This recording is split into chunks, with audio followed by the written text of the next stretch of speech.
माय माऊली नमस्कार. त्रिवेणी ओवी जागर सणवार उत्सवोपक्रमात आज आपण श्री सार्थ रामरक्षा स्तोत्र याचा अर्थ समजून घेऊया. आपण नेहमी रामरक्षा बोलतोय, परंतु त्याचा अर्थ जर समजून घेतला तर रामरक्षा म्हणताना आपल्याला आत्मिक सुख लाभल्याशिवाय राहणार नाही. चला तर आपण श्रवण करूया रामरक्षा स्तोत्राचा अर्थ. ज्याचे हात गुडघ्यापर्यंत लांब आहेत, ज्याने धनुष्यबाण हातात धारण केले आहेत, जो बद्ध पद्मासनात बसला आहे, ज्याने पिवळे वस्त्र परिधान केले आहे.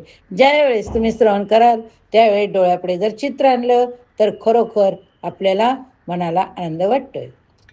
ज्याचे डोळे ताज्या कमळाच्या पाकळीप्रमाणे सुंदर आहेत, जो प्रसन्न असून डाव्या मांडीवर बसलेल्या सीतेच्या मुखकमलाकडे ज्याची दृष्टी लागलेली आहे, पाण्याने भरलेल्या मेघाप्रमाणे श्यामवर्णाची ज्याची कांती आहे, जो अनेक प्रकारच्या अलंकाराने सुशोभित आहे, जो मोठे जटामंडल धारण करणारा, त्या प्रभू श्रीरामचंद्राचे प्रारंभी ध्यान करावे, ध्यान करावे.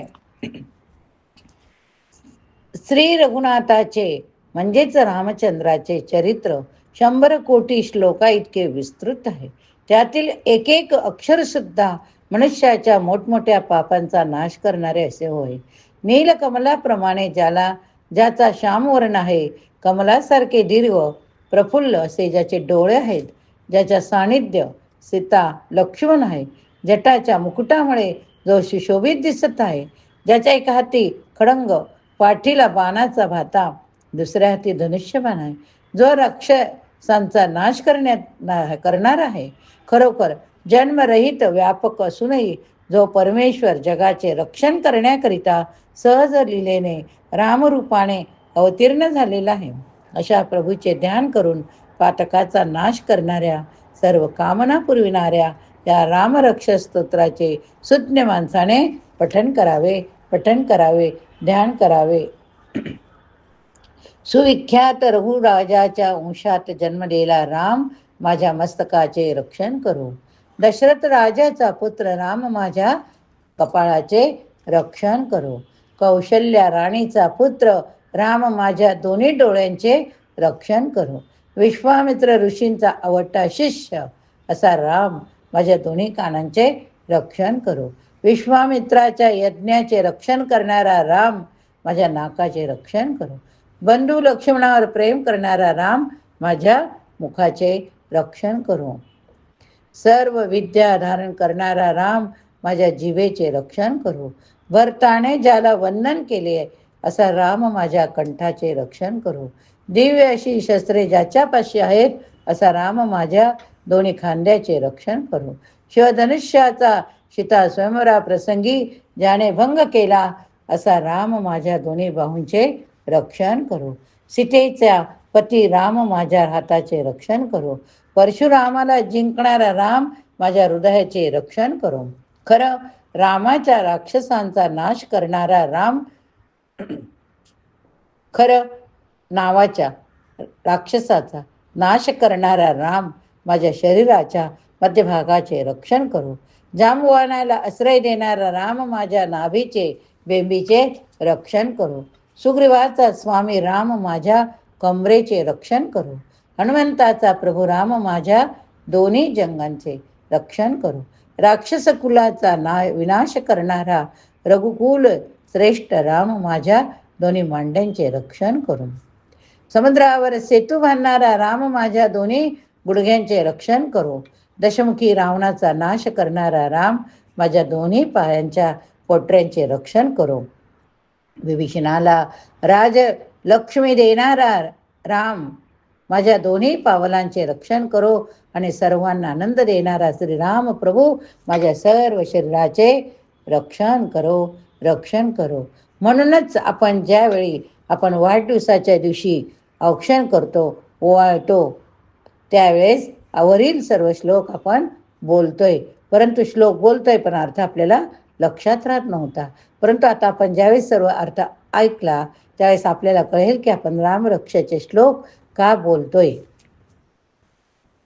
फलश्रुती याप्रमाणे रामाच्या सामर्थ्याने युक्त असलेल्या या रामरक्षेचे जो पुण्यवान मनुष्य पठन करील तो दीर्घायुषी, सुखी, पुत्रवान, सर्व कार्यात विजय मिळणारा, विनय संपन्न असा होईल. या रामनामाने रक्षण केलेल्या मनुष्याला पाताळ, भूमी किंवा आकाशात संचार करणारे कपटी लोक डोळ्याने पाहूही शकत नाहीत. राम, रामभद्र, रामचंद्र अशा नावाने श्रीरामाचे स्मरण करणारा माणूस केव्हाही पापांनी लिप्त होत नाही. त्याला अनेक सुखोपभोग मिळून शेवटी मोक्ष मिळतो. सर्व जगाला जिंकणारा मुख्य मंत्र जो रामनाम, त्या मंत्राने अविरक्षित मंतरलेला पदार्थ ताईत इत्यादी जो आपल्या गळ्यात धारण करतो त्याला सर्व सिद्धी सहज हस्तगत होतात. इंद्राच्या वज्राचा पिंजरा जसा अत्यंत संरक्षक तसे रामकवच, रामरक्षा स्तोत्र असल्यामुळे यालाही वज्रपंजर असे नाव आहे. याचे जो स्मरण करतो त्याची आज्ञा अबाधित सर्वत्र मानली जाते. त्याला सर्व ठिकाणी जय मिळून नेहमी त्याचे कल्याण होते. अशी रामरक्षा भगवान शंकराने बुध कौशिक ऋषींना स्वप्नात जशी सांगितली तशी ती सकाळी जागे झाल्यावर त्यांनी लिहून टाकली. त्यामुळेच ती आज आपल्यापर्यंत घराघरात कानाकोपऱ्यातनं पोचली. रामस्तुती. श्रीराम हा कल्पवृक्षाचा जणू सुंदर बगीचाच आहे. सर्व आपत्ती घालविणारा त्रैलोक्यात मनोहर असा तो श्रीरामान राम आमचा प्रभू आहे. राम आमचा प्रभू आहे. वयाने तरुण, रूपवान, सुकुमार, अतिशय बलवान, कमल पत्राप्रमाणे विस्तृत नेत्र असलेले, वल्कले आणि कृष्णाजीनं हीच वस्त्राप्रमाणे परिधान करणारे, कंदमुळे फळे भक्षण करणारे, जितेंद्रिय, तपस्वी, ब्रह्मचारी, सर्व प्राणांचे रक्षण करणारे, सर्व धनुष्यधारी श्रेष्ठ राक्षसांच्या कुलाचा संहार करणारे, रघुकुलातील प्रमुख असे दशरथाचे पुत्र राम लक्ष्मण हे दोघे बंधू आमचे रक्षण करोत, आमचे रक्षण करोत. सज्ज धनुष्य धारण करणारे, बाणांना हस्त स्पर्श करणारे, अक्षय बाणांचे भाते बाळगणारे राम लक्ष्मण माझ्या रक्षणाकरिता मार्गामध्ये नेहमी पुढे चालोत, पुढे चालोत.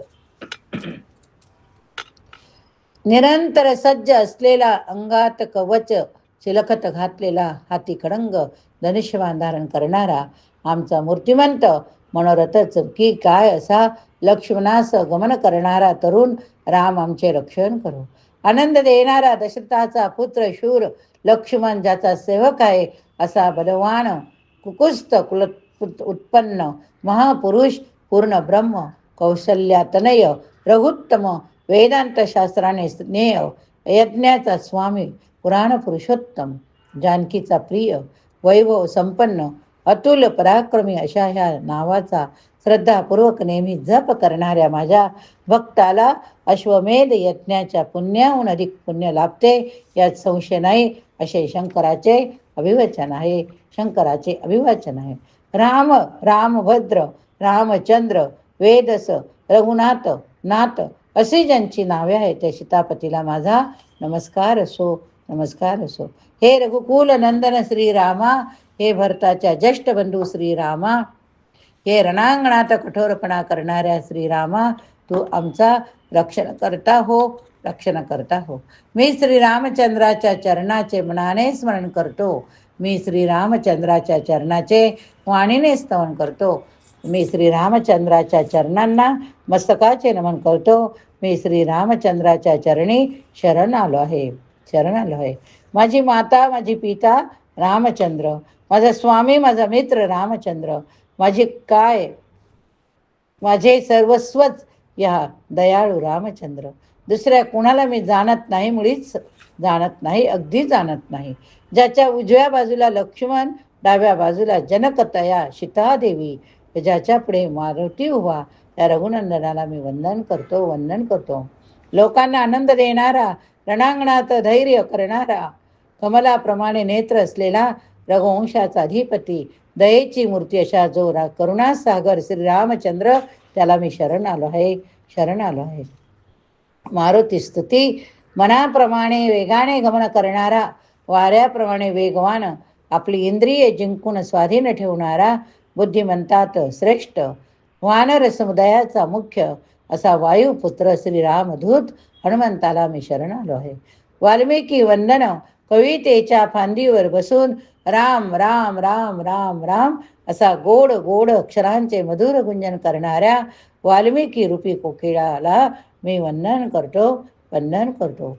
राम वंदन आपत्तीचा नाश करणारा, सर्व संपत्ती देणारा, लोकांना आनंद देणारा असा जो श्रीराम, त्याला पुन्हा पुन्हा नमस्कार असो, पुन्हा पुन्हा नमस्कार असो.